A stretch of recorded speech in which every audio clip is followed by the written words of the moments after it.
Good morning. A lot of people here. Thank you all for being here. I'm going to find my glasses so I can actually see what I'm reading. So today I'm announcing that we filed suit against General Motors and OnStar for deceiving customers. Specifically, GM and OnStar collected data, driving data, acceleration data, braking data, etc., as part of the OnStar safety program, and they then sold that data to third parties who sold it to insurance companies, and in some instances raised people's rates as a result of that data or denied coverage as a result of that data. And the key here is the deception. This suit is about deception. There was no consent to the selling of this data by GM and OnStar, and so the people had no idea, customers had no idea that that's what was happening with their data. And OnStar is marketed as a safety product, which certainly it can be, but that's what people were thinking about when they signed up. They were not thinking about the misuse of their data, the selling of their data. And I want to read a couple of, I have a copy of the complaint here. We're getting you a copy of the complaint. So the New York Times broke an article about these practices in 2024. And the General Motors indicated after that they were going to stop doing this. The New York Times story was in April of 2024. And in our complaint, on page 19, paragraph 54, I want to emphasize a couple of things. Even if a customer carefully read every single word on the screen detailing the program that they were a part of, that they were joining, even if they had read every word on the screen, the disclosures and link policies would still not inform the customer of GM's actual conduct. The process, therefore, did not obtain informed consent from the customer. And if you'll look over at paragraph 57,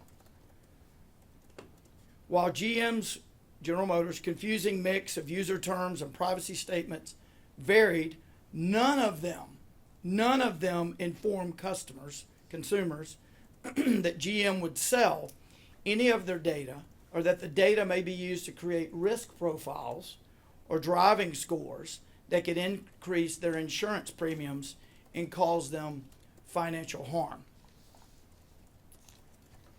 So this suit was filed this morning. I think we have a stamp copy for them. The one that you have. This is the file stamp, but this is the copy. Yeah, we have a file stamp. We will have one when they get back from the courthouse that we're happy to provide you. Because of the deception, we're bringing this suit under Arkansas Deceptive Trade Practices Act. One other state that I know of has already filed suit on this particular case. But the bottom line is, for years they were selling this.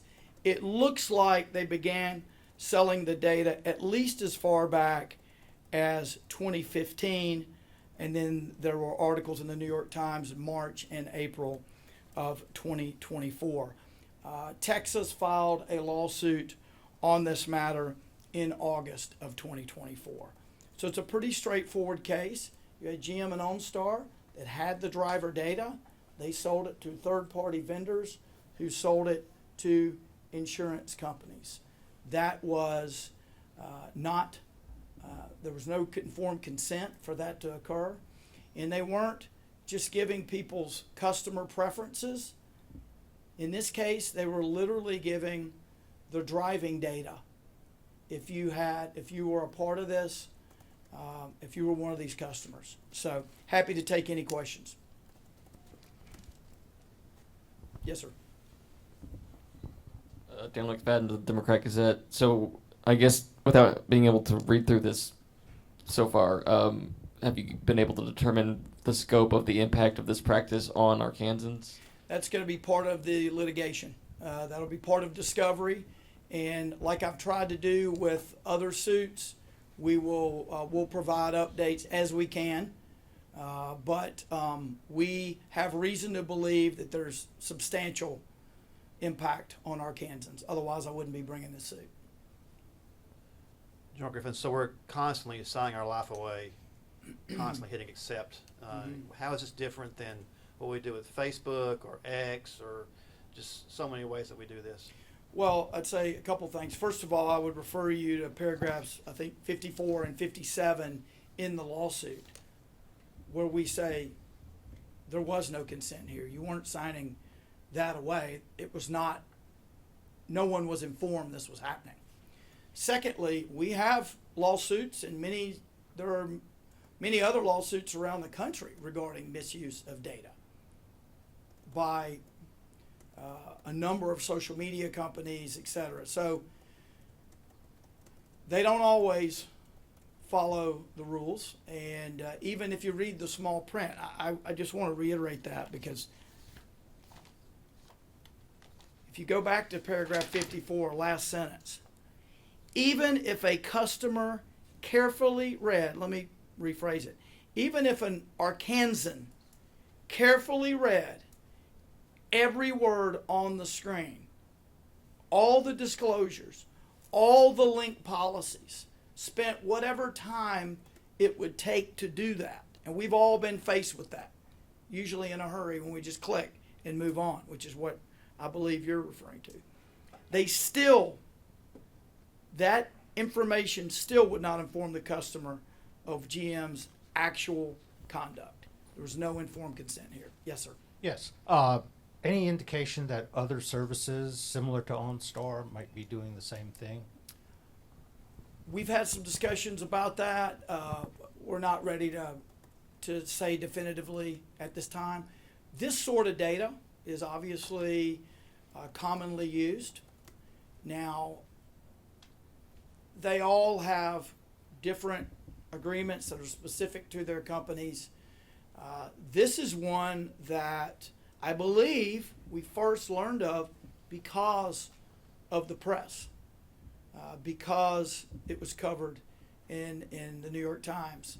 And so that's something that we'll continue to look at. Yes, sir. Can you explain why you're filing this in Phillips County? We make a lot of filing decisions around the state, and we have a strategy, and I don't care to share our litigation strategies with the other side.